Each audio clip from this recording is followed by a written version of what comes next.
আপনি যে লবণ প্রতিদিন রান্নায় ব্যবহার করছেন, সেই লবণের শুরুটা কিন্তু কোনো কারখানার মেশিন থেকে নয়।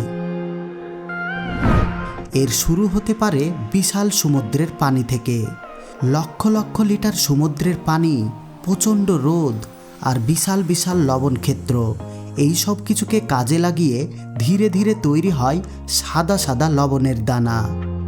কিন্তু প্রশ্ন হচ্ছে, সমুদ্রের পানি তো দেখতে একেবারে সাধারণ পানির মতো, তাহলে এর ভেতর থেকে শুধু লবণটাকে আলাদা করা হয় কিভাবে? আর আরও অবাক করার বিষয় হলো, এই প্রক্রিয়ায় একটা পর্যায়ে এমন কিছু ঘটে যেখানে পানির উধাও হয়ে যায়, কিন্তু লবণ থেকে যায়। আজকের ভিডিওতে আমরা শুরু থেকে শেষ পর্যন্ত দেখব সমুদ্রের পানি কিভাবে খাবার লবণে পরিণত হয়। চলুন সরাসরি চলে যায় বিশাল লবণ ক্ষেত্রে। প্রথম ধাপ, সমুদ্রের পানি ঢোকানো।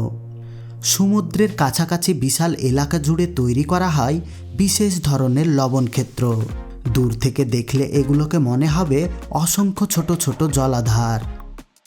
সমুদ্রের পানি চ্যানেল বা পাম্পের মাধ্যমে প্রথমে এই সব পুকুরের মধ্যে নিয়ে আসা হয়।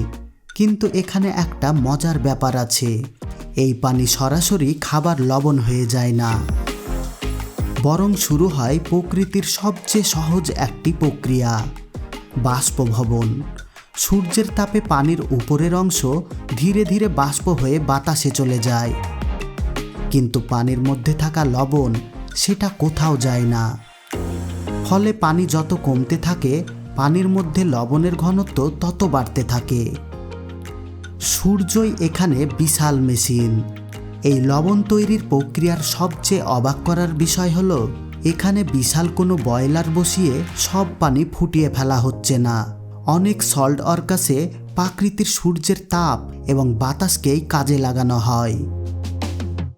অর্থাৎ দিনের পর দিন সূর্যের আলো পানির ওপর পড়ছে, পানি বাষ্প হয়ে উড়ে যাচ্ছে, আর পানির মধ্যে থাকা লবণ ধীরে ধীরে আরও ঘন হয়ে আসছে। একটি পুকুর থেকে অন্য পুকুরে পানি সরানোর মাধ্যমে ইভাপোরেশন ও কন্ডেনসেশন ধাপে ধাপে বাড়ানো হয়। দেখতে খুব সহজ মনে হলেও পুরো বিষয়টা নিয়ন্ত্রণ করতে হয় অত্যন্ত সতর্কভাবে, কারণ পানির ঘনত্ব ঠিক না হলে ভালো মানের লবণ পাওয়া কঠিন। এবার শুরু হয় আসল ম্যাজিক। কিছু সময় পর পানিতে লবণের ঘনত্ব এতটাই বেড়ে যায় যে লবণ আর পানির মধ্যে পুরোপুরো দ্রবীভূত অবস্থায় থাকতে পারে না। তখন শুরু হয় ক্রিস্টালাইজেশন, অর্থাৎ পানির মধ্যে থেকেই তৈরি হতে থাকে ছোট ছোট লবণের ক্রিস্টাল। প্রথমে এগুলো খুব ছোট্ট, কিন্তু সময়ের সঙ্গে সঙ্গে ক্রিস্টাল বড় হতে থাকে, আর এক সময় পুরো পুকুরের তলায় দেখা যায় সাদা সাদা লবণের স্তরণ। যে পানি কিছুক্ষণ আগেও ছিল স্বচ্ছ, সেখান থেকেই তৈরি হচ্ছে হাজার হাজার টন সাদা লবণ। এটাই হচ্ছে সমুদ্রের পানি থেকে লবণ পাওয়ার মূল রহস্য। কিন্তু এই লবণ কি সরাসরি আমাদের রান্নাঘরে যায়? একদমই না। এখানেই শুরু হয় আরেকটি গুরুত্বপূর্ণ ধাপ। লবণ ক্ষেত থেকে সংগ্রহ করা কাঁচা লবণের মধ্যে শুধু সোডিয়াম ক্লোরাইড থাকে না, এর সঙ্গে থাকতে পারে মাটি, বালি, বিভিন্ন দ্রবণীয় কণা এবং অন্যান্য লবণজাত উপাদান। তাই এই লবণকে সরাসরি প্যাকেটে ভরে বাজারে পাঠানো হয় না। প্রথমে এটাকে নিয়ে যাওয়া হয় প্রসেসিং বা রিফাইনিং প্ল্যান্টে। ফ্যাক্টরিতে ঢোকার পর কি হয়? বিশাল কনভেয়ার বেল্টের মাধ্যমে কাঁচা লবণ ঢুকতে থাকে প্রসেসিং মেশিনের মধ্যে। প্রথমে বড় বড় লবণের দানা ভেঙে ছোট করা হয়। এরপর লবণকে ব্রাইন বা লবণাক্ত পানির সঙ্গে মিশিয়ে ওয়াশিং করা হয়। এই ধাপে লবণের সঙ্গে লেগে থাকা বিভিন্ন ইম্পুরিটিজ আলাদা করার চেষ্টা করা হয়। কিছু রিফাইনিং সিস্টেম সেল স্লাইরিংকে বিভিন্ন ট্যাঙ্কের মধ্যে দিয়ে পাঠানো হয়। তারপর লিকুইড সলিড সেপারেটর এবং সেন্ট্রিফিউজের মাত্রা যন্ত্র ব্যবহার করে লবণ ও তরল আলাদা করা হয়। এখানে একটি বিষয় খুব গুরুত্বপূর্ণ, শুধু সাদা দেখালেই কিন্তু লবণ পরিষ্কার হয়ে যায় না। লবণের মান নিশ্চিত করতে প্রসেসিংয়ের প্রতিটি ধাপ গুরুত্বপূর্ণ। এবার লবণের ভেতরের পানি সরানো হবে। ওয়াশিংয়ের পর লবণের মধ্যে তখনও কিছুটা ময়েশ্চার থাকে, তাই এবার লবণকে পাঠানো হয় ড্রাইং সেকশনে। বিশাল মেশিনের ভেতরে নিয়ন্ত্রিত গরম বাতাস ব্যবহার করে লবণের ময়েশ্চারাইজার কমিয়ে আনা হয়।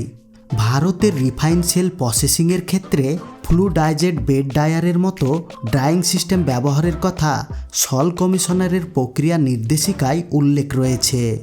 মেশিনের ভেতর দিয়ে লবণ এগিয়ে যেতে থাকে আর ধীরে ধীরে তৈরি হয় শুকনো, পরিষ্কার এবং আলাদা আলাদা ক্রিস্টাল। এবার আসে সবচেয়ে গুরুত্বপূর্ণ প্রশ্ন, এই সাদা লবণের মধ্যে আয়োডিন আসে কোথায় থেকে? কারণ আমরা বাজারে যে অনেক খাবার লবণ কিনি সেটি শুধু সাধারণ লবণ নয়, এটি আয়োডাইজেড সল্ট। লবণের সঙ্গে নির্দিষ্ট নিয়ন্ত্রিত প্রক্রিয়ায় পটাশিয়াম আয়োডেট যোগ করা হয়। এটি স্প্রে মিক্সিং বা অন্য কন্ট্রোল আয়োডাইজেশন প্রসেসের মাধ্যমে করা যেতে পারে।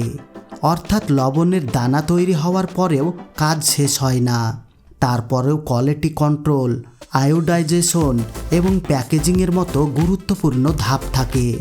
এখন লবণ প্রায় প্রস্তুত। প্রয়োজন অনুযায়ী দানার সাইজ আলাদা করা হয়, তারপর নির্দিষ্ট পরিমাণ লবণ মাপা হয় এবং অটোমেটিক প্যাকেজিং মেশিনের মাধ্যমে লবণ ঢুকে যায় ছোট ছোট প্যাকেটে।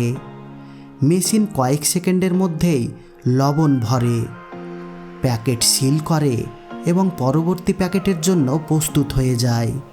একটার পর একটা প্যাকেট তৈরি হতে থাকে। যে লবণের যাত্রা শুরু হয়েছিল সমুদ্রের পানি থেকে, এবার সেটাই চলে যাচ্ছে দোকানের তাকের দিকে। কিন্তু সবচেয়ে অবাক করার বিষয়টা এখনও বাকি। আমরা সাধারণত ভাবি লবণ মানে শুধু একটা সাদা দানা, কিন্তু এই ছোট্ট দানাটার পেছনে রয়েছে বিশাল এক প্রোডাকশন সিস্টেম। সমুদ্রের পানি প্রথমে লবণ খেতে প্রবেশ করে, সূর্যের তাপে পানি বাষ্প হয়ে চলে যায়, লবণের কনসেন্ট্রেশন বাড়তে থাকে, তারপর তৈরি হয় ক্রিস্টাল। সেখান থেকে কাঁচা লবণ সংগ্রহ করা হয়, তারপর ফ্যাক্টরিতে ওয়াশিং, সেপারেশন, ড্রাইং এবং সাইজিং করা হয়। প্রয়োজন অনুযায়ী আয়োডিন যোগ করা হয়।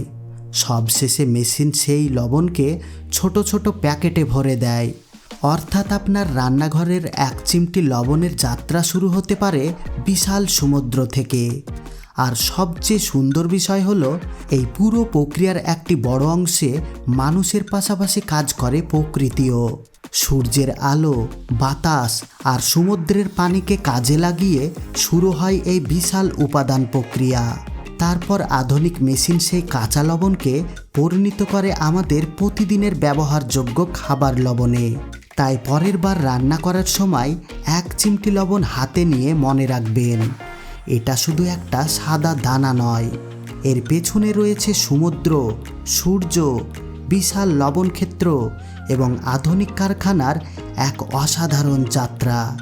এমন আরও অবাক করা ফ্যাক্টরি এবং ফুড প্রোডাকশনের ভিডিও দেখতে গো বাংলার সঙ্গে থাকুন এবং আমাদের চ্যানেলটিকে সাবস্ক্রাইব করে অল নোটিফিকেশন অন করে রাখুন, যাতে পরবর্তী ভিডিও আপলোড করার সঙ্গে সঙ্গে আপনি সবার আগে দেখতে পারেন।